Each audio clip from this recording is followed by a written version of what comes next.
Hello everyone, welcome back to the channel. This is Tom Worth Jr. and we're cracking a coldie on a Friday. Ginger beer, don't know if you ever had that. It's good. It's really tiny, but it packs a wallop if you like ginger. Today we're going to talk a little bit about diversity, and that might sound boring. I don't know if you know, if any of you are into food, but there was a food critic named Jonathan Gold out in California, wrote for the LA Times. He was the first Pulitzer Prize winner for food writing. Kind of legitimized that scene. People like Anthony Bourdain looked up to him. I mean, all kinds of people looked up to him. Being out in LA this past weekend, as I mentioned a little bit, it was really, really cool. Just the food culture, the different cultures of whatever town, Little Armenia or Koreatown, or I mean, they're like I did. I failed the other day when I mentioned this, but there's just, my brain kind of gets overwhelmed when all the different things start flooding back, all the little pockets we drove through or stopped by. And my son and his girlfriend are really into food, and so is my daughter, but she's here in Dallas, and into different cultures, trying out things. They'll be back in Arlington, and we'll go to some little Ethiopian barbecue place that is really well known. I mean, just off the wall stuff. They're into it, and so are we, and it's really cool. But when I mentioned that the other day in my video, my son had watched the video, and he said, hey, what you said at the start of that video about the different pockets of culture in LA being distinct, just distinct, their own places, reminded me of the Jonathan Gold documentary, and he sent it over, and I found it. It was actually for free on YouTube. It wasn't like a pirated copy or something. So on YouTube, it was just a free documentary. It was made back in 2015. Anyway, this Jonathan Gold guy, I had never heard of him, and he's amazing. He is all about different cultures. He was born and bred and died in LA, but he had a quote from it. Well, first of all, what he would do is he would go to just different parts of towns. He wouldn't go to the white tablecloth places, the fancy places. He would just go to the mom and pop places, the places that, you know, the best taco trucks he could find, or a little Szechuan place, or a place with Oaxacan food, kind of down in Mexico, but it was in Koreatown. This family's restaurant was. They came up here long ago, probably in the 70s or 80s, to escape things down where they were, and ended up in LA, as so many immigrants do. But even in the various little towns, like a Koreatown, you can be welcome whatever culture you're from. And this guy, Jonathan Gold, he's just so empathetic of everyone, every social situation, every ethnicity, every religion. It doesn't matter. And this guy, he feels like my long lost soulmate after watching that documentary. But he had a quote in there which I think perfectly summed it up. He said, LA is an anti-melting pot, less a melting pot than a great glittering mosaic. Less a melting pot than a great glittering mosaic. If you know mosaic art, that's amazing. That is, just taking little bitty pieces of stone or glass, different colors, and piecing them together and making art in that way, rather than using a brush or clay or something like that. And it goes back, a couple thousand years, and it's always mind-blowing if you see some really good mosaic work that they could do this out of little pieces, little multicolored pieces, and fit them all together into one amazing, awesome work. And that, to me, is what LA felt like. There is not a single homogeneous LA. What makes LA are all of these different pockets, and then they all coexist together. And you can free flow from one into the other, and everybody's welcome, and everybody gets to experience things different than their own stuff. And it's pretty freaking amazing. LA is big as cities go, but to have the whole world within it like it does, I don't know, sort of traveling the world, it's just an amazing place if you can embrace the food and also all of the signs and languages. And we were walking around somewhere, and I heard maybe it was German or something, someone talking, and then someone else was speaking another language, and I just joked around with our son. Yep, just like being back in Arlington with all the languages you're hearing all the time, just walking down the street or in a restaurant or in a shop. So that's LA. And why am I bringing up LA? Well, I think that's what America was great at. That's what people came here. They could come to America and find their own community.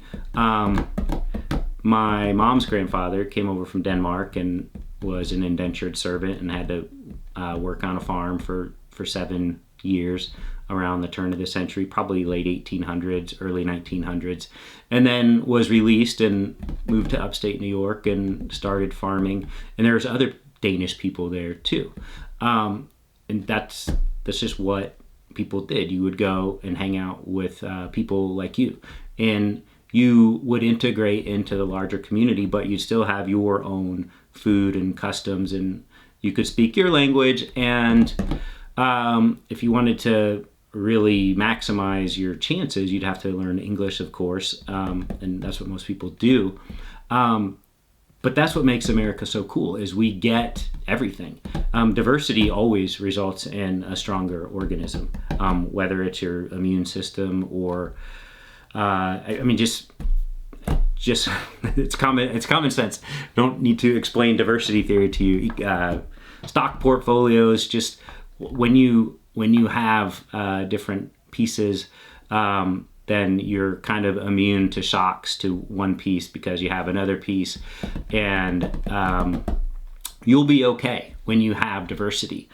The Democrat Party is the party of diversity. It's no secret. Look at how many women are in Congress on the Republican side versus on the Democrat side. Look at how many minorities. It's again obvious common sense here. So they're diverse, and it can be hard for someone on the Republican side to embrace that diversity. Was never hard for me to embrace it. It just seemed like the way the world ought to be. But it is hard for some people, whether that's religion or language or where you were born, what your sexual preference is, whatever it is, everybody's different. And that is something that is embraced on the Democrat side, and the Republican side tries to demonize it, tries to make it seem like anyone who's not just like you in every way is bad, is evil, is scary, and they're going to come and wreck your life somehow because their existence is somehow different than your existence. The diverse people are not the ones who come in and try to change things. They may keep their own way of doing things. They may come over to your way of doing things, but they're not trying to change you, to force you to do something that they're doing. Whatever that is. Go through my list that I just laid out there. But the fear is on the conservative, far-right media is that is what they're doing, that they are trying to make you speak Spanish. They are trying to make you be gay. They are trying to make you have an abortion.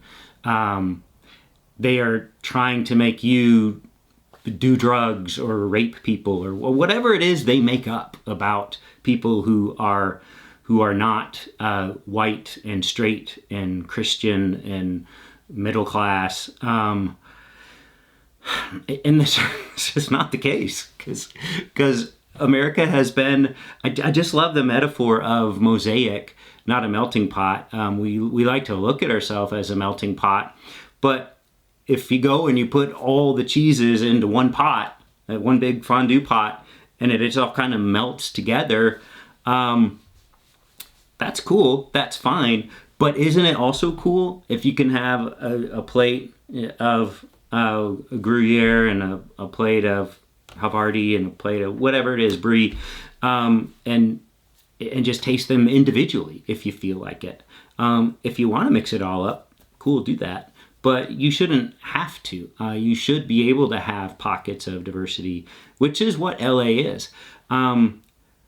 Another thing about LA is, I told you I might get him and his girlfriend on if they wanted to talk any politics. And ahead of time, he said they're not really into politics, but it just never came up. I mean, I was never pulling the camera and the tripod out while I was out there anyway. It was just too jam-packed. But it's just not, people are too busy. For the same reason that a lot of attendance at sporting teams, events, and ratings for the local sports teams out there aren't as great as they should be. People are busy out living their lives, and they're driving around, spending too much time in traffic. But you have beautiful scenery when you're on the highway. You have the mountains and the ocean and all that good stuff. People are just too busy for politics, and I thought that was pretty cool. I wasn't beaten over the head with Trump signs all over everywhere I went, and I thought that was pretty cool. You saw a fair smattering of Kamala Harris signs for sure. Fewer Trump signs, but not. It's just, I don't know. I guess California is just so incredibly blue that they, why bother? You know what the outcome is probably going to be there. I just think that as I speak to other conservatives who might be fearful of what could happen if someone is allowed to speak their own language, what could happen if someone is allowed to read their own book. I'm thinking of people like Ron DeSantis here, who, yes, he is a perfect example of what kind of damage one single man can do.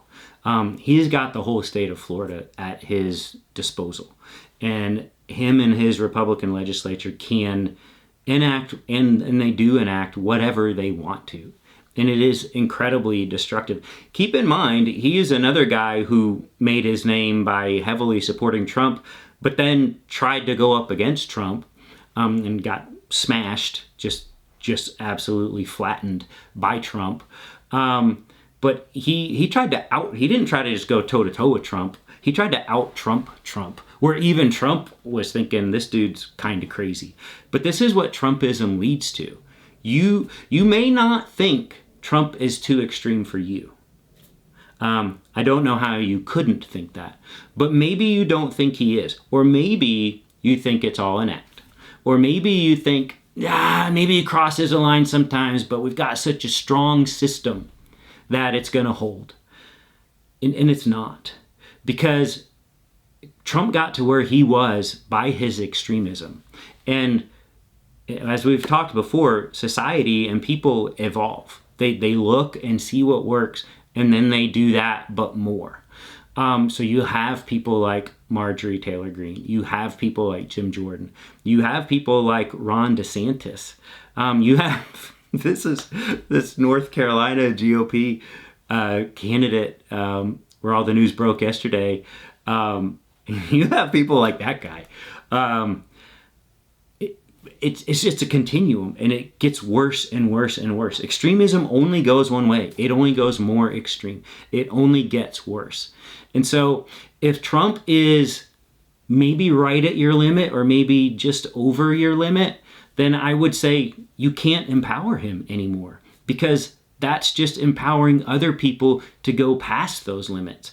That's empowering people like the governor of Florida to say you can't read about someone who is gay in school. You can't read a book about it. You can't acknowledge that something exists in Florida.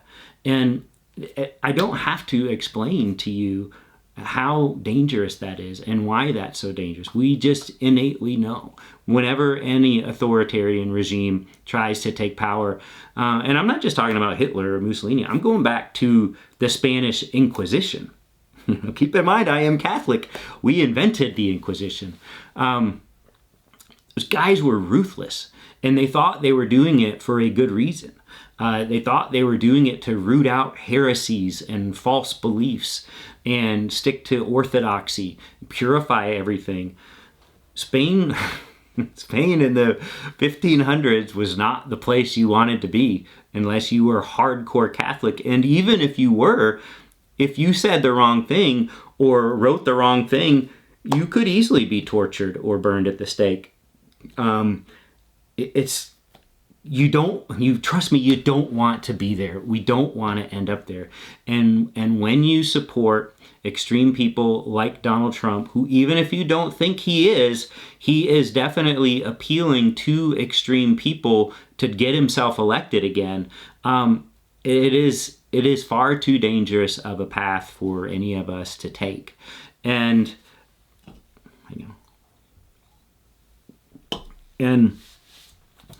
if for no other reason to give Kamala Harris a look at what she's extreme on. I don't know what she's extreme on. I know people try to lump her in with the entire Democrat Party and people like Bernie Sanders or Elizabeth Warren. Well, those people are extreme for the things that matter to them. There is no question. I am no fan of Bernie Sanders. None. That guy is not my guy. Elizabeth Warren, she appeals to the, anti-big company person in me. People do need to hold those companies in check, and she's pretty darn good at it.